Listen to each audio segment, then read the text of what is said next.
Este vídeo foi elaborado por Alana Figueiredo, Maiara Correia e Morgana Marques, como requisito da disciplina de Metodologia da Pesquisa Educacional, em 2020.2, do curso de Mestrado em Educação da UFPE. O conteúdo faz referência ao texto de Jacob Meyer, que trata da observação direta e a perspectiva qualitativa. Bem, os autores abrem seu texto declarando que, de modo geral, a observação dos fenômenos, qualquer que seja a sua natureza, constitui o núcleo de todo o procedimento científico. Com isso, eles destacam que a observação se afirmou como condição primeira da construção do saber, tanto nas ciências sociais como nas ciências puras. O objeto desse capítulo, então, é a observação enquanto prática de pesquisa nas ciências sociais, estendida ao domínio da pesquisa qualitativa. Esse tipo de prática recebeu várias denominações ao longo do tempo. De início, foi designada observação pessoal. Hoje também é conhecida como observação participante. O termo observação direta ou in situ tem relação com o estudo das ações coletivas. A observação, ela pode ser definida como a atividade de um pesquisador que observa pessoalmente de maneira prolongada situações e comportamentos pelos quais se interessa. Suas principais características podem ser descritas como uma técnica direta, pelo contato com os informantes, uma observação não dirigida, já que o pesquisador não intervém na situação observada, e uma análise qualitativa para descrever e compreender uma situação. No que tange às referências históricas, os autores apontam que as primeiras observações foram identificadas em relatos de viagens publicados na Europa, na metade do século XVI. Mas até então não havia uma metodologia. Entre os séculos XVI e XVIII, as obras sobre a observação se referiam principalmente ao objeto. Estavam centradas no que observar. No século XVIII, passaram a focar o sujeito para indicar como observar. Até então, a observação ela era direcionada para o estrangeiro, para o outro. Os meios, na verdade, eram estigmatizados e a observação acabava tomando parte de um projeto de dominação. No século XIX, é que é dado início a um projeto de denúncia desses mecanismos de regulação e de poder.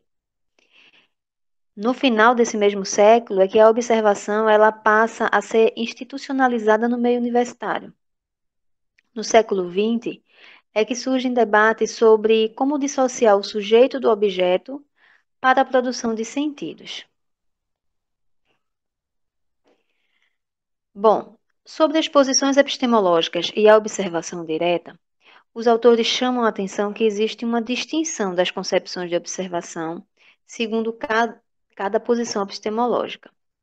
No modelo empírico naturalista das ciências naturais, a observação ela acaba sendo reduzida a uma técnica para explicar ou objetivar as atividades e as experiências dos atores sociais, para que assim seja possível criar leis. Já no modelo interpretativo ou subjetivista, a observação busca apreender as significações que os atores sociais atribuem aos seus atos, para que seja possível interpretá-los e descobrir modelos, ao invés de leis. No tocante ao pesquisador, os autores destacam que no percurso histórico foi levantado o problema da interferência entre o observador e o objeto observado, já que o pesquisador faz parte da situação que observa.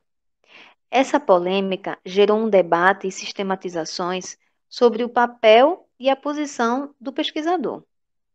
Dentre o leque de papéis possíveis, os autores destacam a tipologia de Gould, que traz o papel de participante total, quando a observação é clandestina, o papel do participante observador, em que o pesquisador revela sua identidade, mas é tido como um par, o papel de observador participante, em que o pesquisador se integra ao meio, mas limita as suas interações.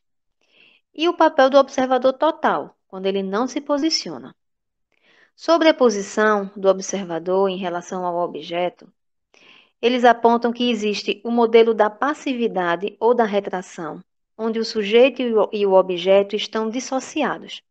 O pesquisador observador vai para campo coletar dados de forma descritiva, objetiva. Ele intervém minimamente. Existe, na verdade, uma ilusão da neutralidade do sujeito. Já no modelo de impregnação, existe uma integração máxima do pesquisador ao meio pesquisado, para a compreensão da realidade dos atores. Por fim, no modelo da interação, há uma despolarização entre observador e objeto. A subjetividade passa a ser não mais um obstáculo, mas sim uma contribuição. O trabalho passa então a ser de explicação das relações objetivas e subjetivas que ligam o observador ao objeto observado. A observação direta, assim como a abordagem etnográfica, sofreram algumas críticas que levaram pesquisadores à reflexão em relação ao seu procedimento de pesquisa, que resultaram em um conjunto de questões metodológicas próprias, que, segundo os autores da pesquisa de campo, foram aos poucos sistematizadas. Um desses princípios é a seleção do local de observação e o acesso aos dados. Jacot e Mayer destacam 3 dessas questões que constituem as principais etapas do processo de pesquisa por observação: a seleção do local de observação e o acesso aos dados, a escolha do local ou da situação de pesquisa, que vai depender do objeto estudado, das considerações teóricas, sociais e práticas, e considerando a diversidade de fenômenos, o pesquisador ele deve delimitar o fenômeno que se pretende observar. Engels propõe 5 eixos de observação que vão servir como uma espécie de guia. São eles: a descrição do local, você vai descrever o lugar, os objetos, o ambiente; a descrição dos participantes, você vai descrever os seus sujeitos, suas funções, suas características; a descrição das finalidades e dos objetivos, você vai descrever as razões formais ou oficiais da sua presença no determinado local ou outros motivos; a descrição da ação, que você vai descrever os gestos, os discursos, as interações; e a descrição da duração e da frequência, que você vai descrever a história do grupo, descrever a frequência da ação. Os autores apontam a dificuldade de dissociar a seleção da situação que será observada da situação que dá acesso aos dados, pois as duas se referem às estratégias de inserção do pesquisador no contexto a ser pesquisado. Para eles, escolher uma cena pública de observação ou ter autorização para a realização da pesquisa de campo não vai garantir o acesso aos dados, uma vez que esses dados dependem do problema de pesquisa.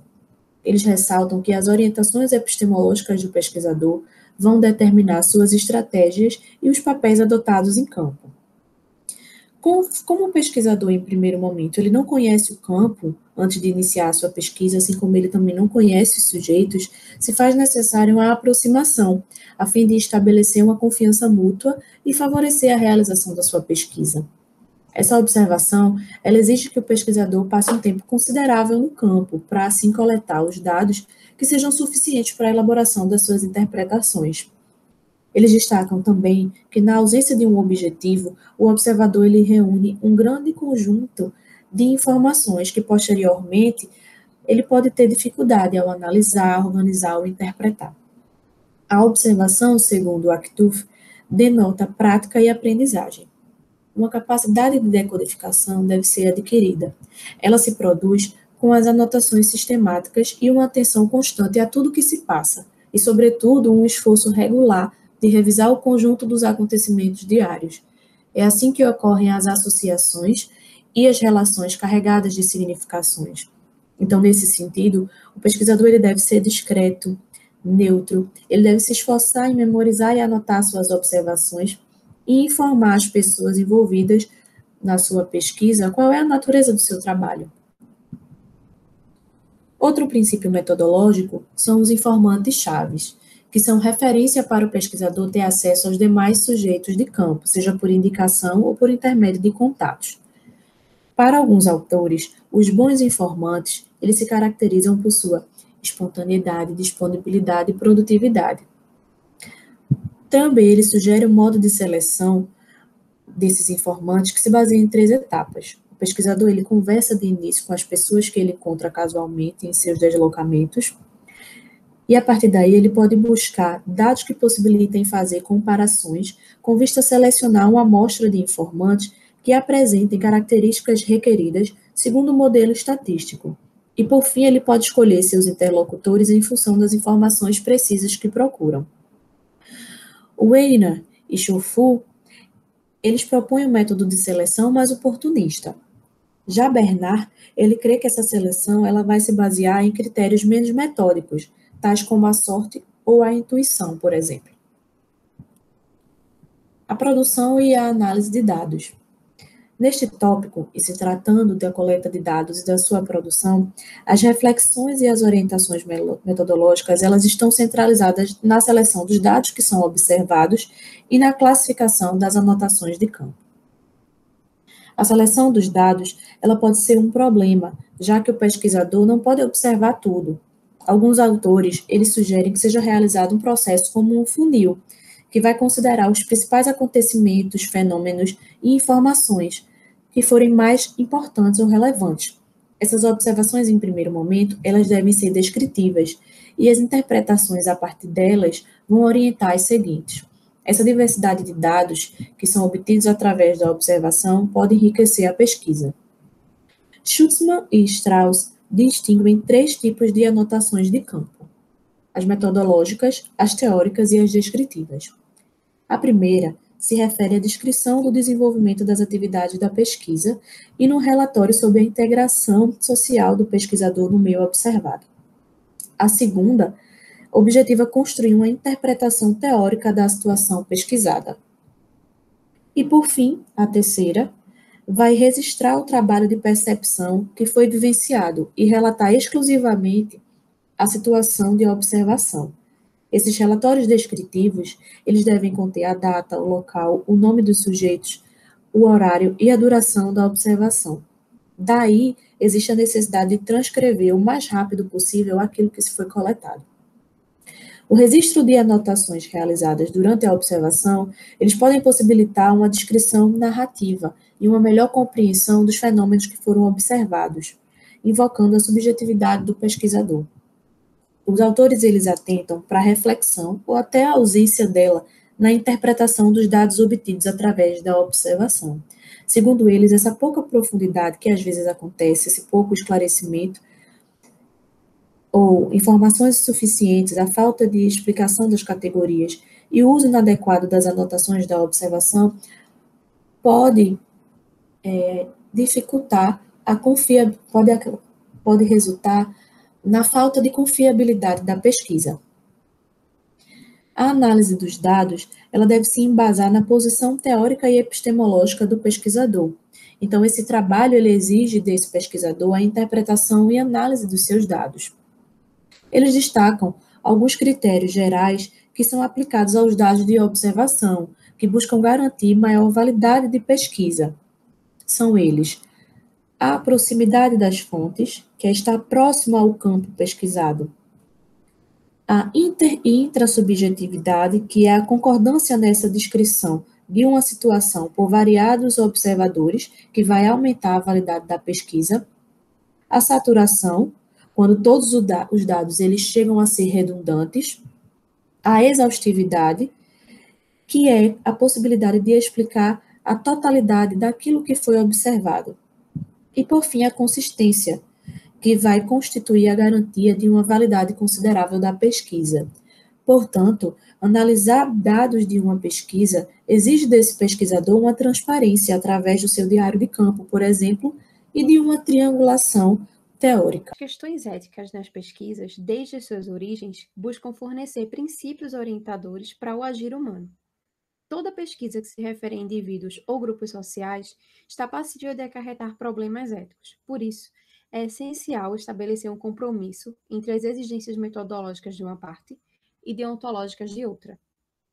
Debates ocorridos tanto na Europa como nos Estados Unidos, no tocante à regulamentação governamental da pesquisa, mostraram que não é fácil estabelecer princípios éticos que possam satisfazer a todos os pesquisadores. As regras criadas pelas pesquisas experimentais, na maioria das vezes, correspondem mal às realidades do trabalho de campo e às técnicas de observação participante empregadas nas ciências sociais. Então, para além das declarações de princípios e visando chegar a proposições mais realistas, muitos insistem na necessidade de examinar a prática concreta dos pesquisadores no campo. Os problemas de ordem ética se colocam desde o início do processo. O que se faz necessário, o pesquisador indica claramente alguns pontos, como a finalidade da pesquisa, a sua filiação, a agência financiadora, a duração prevista do estudo e, principalmente, o método utilizado. Então, de uma maneira mais geral, ele deve poder garantir o caráter confidencial e também o anonimato. A autorização de observar um meio ou uma organização, ela nem sempre vai ser concedida facilmente. Os autores, eles enfatizam que na observação, duas questões éticas são frequentemente apontadas na literatura. A primeira refere-se à divulgação ou não da identidade do pesquisador, e a segunda, ao debate sobre o direito à vida privada de um lado e o direito de trabalhar para o avanço da ciência de outro lado. Referente à observação direta e à pesquisa em Quebec, de acordo com a literatura, a observação direta, ela ocupou e ainda ocupa um lugar de destaque no processo de pesquisa. Os autores apontam dois eixos que estão presentes, que se destacam também em relação ao uso da observação na pesquisa social. O primeiro eixo refere-se à verificação empírica e o segundo à apreensão de novos objetos.